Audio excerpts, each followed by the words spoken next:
Hello दोस्तों, नमस्कार। स्वागत है आप सभी का RS Academy 24 पर। यदि आप चैनल पर पहली बार आए हैं तो चैनल को सब्सक्राइब करके वीडियो को लाइक कमेंट शेयर कर दीजिए। तो चलिए साथियों, आज की यह क्लास भारत के भूगोल पर आधारित है। इस क्लास में टॉप महत्वपूर्ण 111 प्रश्नों को शामिल किया गया है। इस क्लास में उन्हीं प्रश्नों को शामिल किया गया है जो बार बार प्रतियोगी परीक्षाओं में पूछे जा रहे हैं। तो चलिए साथियों, शुरुआत करते हैं इस पहले प्रश्न के साथ।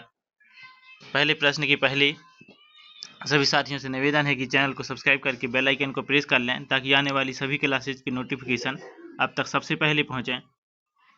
तो चलिए साथियों, शुरुआत करते हैं इस पहले प्रश्न के साथ। आज की इस क्लास का प्रश्न है, भारत का क्षेत्रफल विश्व के कुल भौगोलिक क्षेत्रफल का कितना प्रतिशत है? तो इसका सही उत्तर है दोस्तों 2.4%, यानी विश्व के कुल क्षेत्रफल का 2.4% भारत में है। अगला प्रश्न है, विश्व की कुल जनसंख्या का कितने प्रतिशत भारत में निवास करती है? तो विश्व की जितनी भी जनसंख्या है उसका कितना परसेंट भारत में निवास करती है जनसंख्या? तो 17.5%। नेक्स्ट प्रश्न देखते हैं, सर्वप्रथम इंडिया शब्द का प्रयोग भारत के लिए किस भाषा में किया गया? तो इंडिया शब्द का प्रयोग सर्वप्रथम भारत में ग्रीक भाषा में किया गया है। अगला प्रश्न है, भारत किस गोलार्ध में स्थित है? तो भारत उत्तर और पूर्वी गोलार्ध में स्थित है। नेक्स्ट प्रश्न है, भारत की उत्तर से दक्षिण तक कितनी लंबाई है? 3214 किलोमीटर। उत्तर से दक्षिण तक लंबाई कितनी है भारत की? उत्तर और ये दक्षिण है, 3214 किलोमीटर। भारत की पूर्व से पश्चिम तक कितनी लंबाई है? यानी पूर्व और इस तरफ है पश्चिम, ये लंबाई कितनी है? 2933 किलोमीटर। नेक्स्ट प्रश्न देखते हैं, भारत की स्थल सीमा की लंबाई कितनी है? तो स्थल सीमा यानी जो भाग स्थल से लगा हुआ है, यहाँ से लेकर पूरा ये स्थल ऐसा स्थल लगा हुआ है, तो इसकी लंबाई है 15,200 किलोमीटर। नेक्स्ट प्रश्न है, भारत की तट रेखा की लंबाई कितनी है? जो तट रेखा की लंबाई है वो है टोटल 6100 किलोमीटर। नेक्स्ट प्रश्न है, द्वीपों सहित भारत की तट रेखा की लंबाई कितनी है? द्वीप यानी जो द्वीप हैं ये छोटे छोटे, इन सब को मिलाकर जो भारत की तटीय रेखा की लंबाई है वो 7516.5 किलोमीटर हो जाती है। नेक्स्ट प्रश्न है, भारत का ध्रुव दक्षिणी भाग भूमध्य रेखा से कितनी दूर है? तो ये 876 किलोमीटर दूर है।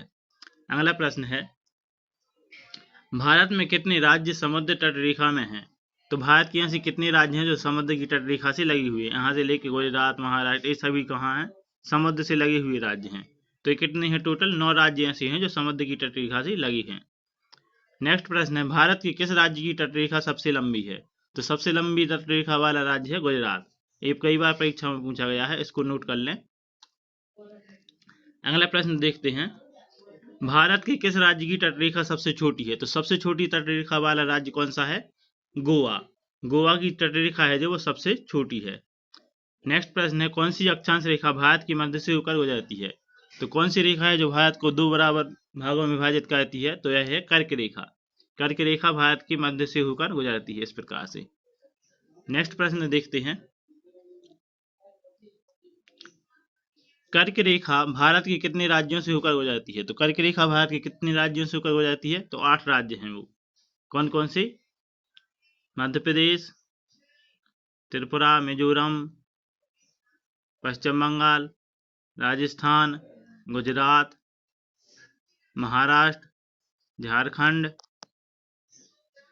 ये सभी 8 राज्य हैं। इसके बाद अगला प्रश्न है, भारत की मुख्य भूमि का दक्षिणी नोक क्या है? तो दक्षिणी नोक है केप कैमोरेन। अगला प्रश्न है, भारत का सबसे दक्षिण बिंदु क्या है? तो दक्षिणतम बिंदु कौन सा है? इंदिरा पॉइंट, जो यहाँ पर है। भारतीय भूमि का सर्वाधिक उत्तरी भाग क्या है? तो सबसे उत्तरी भाग क्या है? इंदिरा कॉल। इंदिरा कॉल भारत का सबसे उत्तरी भाग है। अगला प्रश्न है, आदम का पुल किन देशों के मध्य स्थित है? तो आदम का पुल किन 2 देशों के मध्य है? तो यह है भारत एवं श्रीलंका के बीच में। नेक्स्ट प्रश्न है, जादूगोड़ा का संबंध किससे है? तो जादूगोड़ा का संबंध है यूरेनियम के खनन से। अगला प्रश्न है, एक द्वीप है, वह कहाँ स्थित है? तो एक द्वीप है, ये कहाँ पर स्थित है? गुजरात के तट पर स्थित है। अगला प्रश्न है, श्रीलंका को भारत से कौन अलग करती है? तो मन्नार की खाड़ी है जो वो श्रीलंका को भारत से अलग करती है। अगला प्रश्न है, भारत का कौन सा भूभाग प्राचीनतम है? तो भारत का सबसे प्राचीनतम भूभाग कौन सा है? तो प्रायद्वीपीय पठार। प्रायद्वीपीय पठार एक प्राचीनतम भूभाग है। भारत का पूर्वी समुद्री तट किस नाम से जाना जाता है? तो जो भारत का पूर्वी समुद्री तट है उसे कोरोमंडल तट के नाम से जाना जाता है। अगला प्रश्न है, लक्षद्वीप समूह के द्वीपों की उत्पत्ति किस प्रकार हुई? जो लक्षद्वीप समूह के द्वीप हैं उनकी उत्पत्ति किस प्रकार से हुई है? तो उनकी उत्पत्ति प्रवाल से हुई है। किस प्रकार से? प्रवाल से। ये भी कई बार परीक्षाओं में पूछा गया है, इसको नोट कर लें। अगला प्रश्न है, न्यू मूर द्वीप कहाँ स्थित है? तो न्यू मूर द्वीप है जो वो बंगाल की खाड़ी में स्थित है। अगला प्रश्न है, लक्षद्वीप समूह कहाँ स्थित है? तो लक्षद्वीप समूह कहाँ स्थित है? तो लक्षद्वीप समूह अरब सागर में स्थित है। कहाँ पर? अरब सागर। अगला प्रश्न है, भारत के किस स्थान को सफेद पानी के नाम से जाना जाता है? तो भारत का ऐसा कौन सा स्थान है जिसे सफेद पानी के नाम से जाना जाता है? तो इसका आंसर है सियाचिन। सियाचिन को किस नाम से जाना जाता है? सफेद पानी के नाम से। इसको भी नोट कर लें, पिछली परीक्षा में पूछा गया है 2 से 3 बार। अगला प्रश्न है, भारत का क्षेत्रफल कितना है? तो भारत का क्षेत्रफल है 32,87,263 यानी 32,87,263 वर्ग किलोमीटर। अगला प्रश्न है, भारत का सुदूर पश्चिम का बिंदु कौन सा है? तो पश्चिम का बिंदु कौन सा है भारत का? पूर्व गुजरात में। सुदूर कहाँ पर है? पूर्व गुजरात की पूर्वी स्थान पर स्थित है। अगला प्रश्न है, शिव समुद्रम किस नदी द्वारा बनाया गया द्वीप है? तो शिव समुद्रम कौन सी नदी पर बनाया गया द्वीप है? तो यह है कावेरी पर। कहाँ बनाया गया है? कावेरी नदी पर। अगला प्रश्न है, 10 डिग्री चैनल किसके मध्य स्थित है? तो जो चैनल होते हैं 10 डिग्री, 8 डिग्री, 12 डिग्री, ये चैनल, तो जो 10 डिग्री चैनल है वो छोटा अंडमान और निकोबार के मध्य में स्थित है।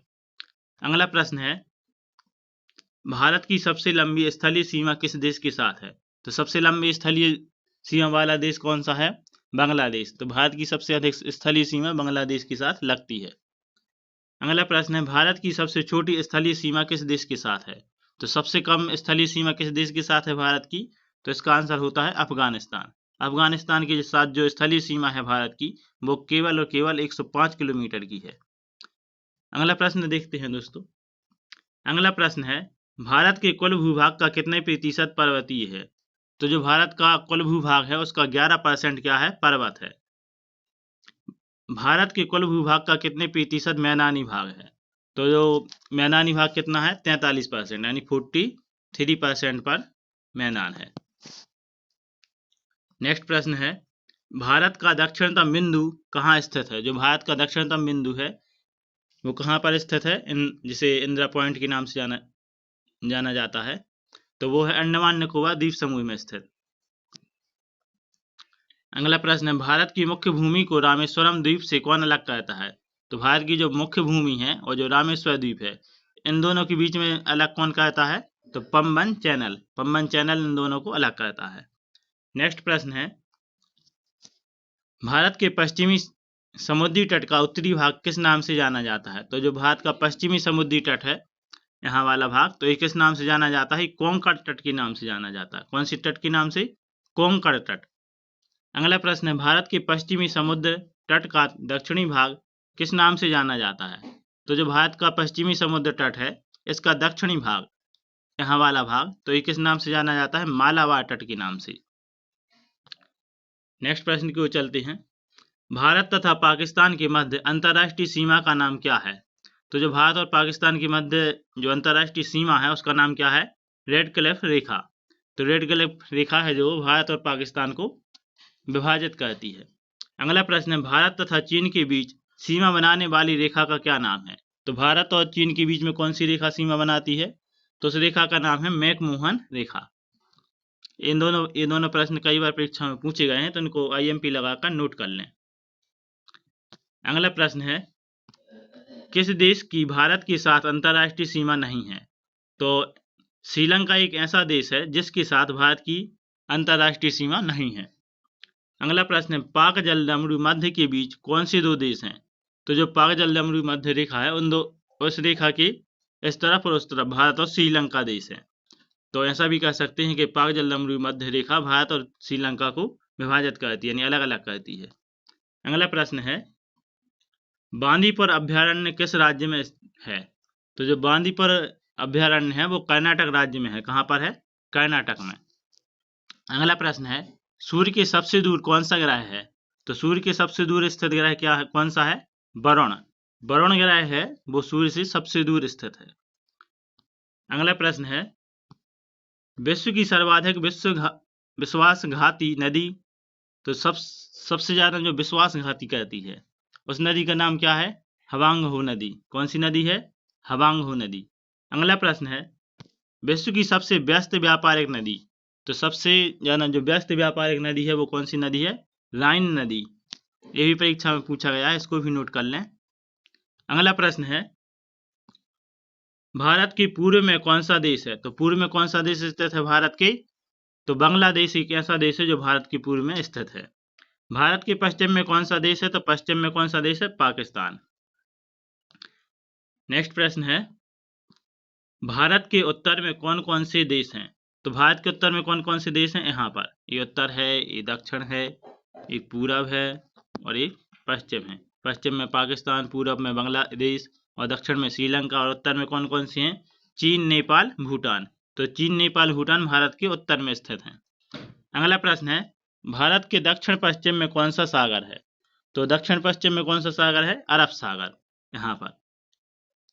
अगला प्रश्न है, भारत के दक्षिण पूर्व में कौन सी खाड़ी है? तो दक्षिण पूर्व में कौन सी खाड़ी है? बंगाल की खाड़ी, यहाँ पर।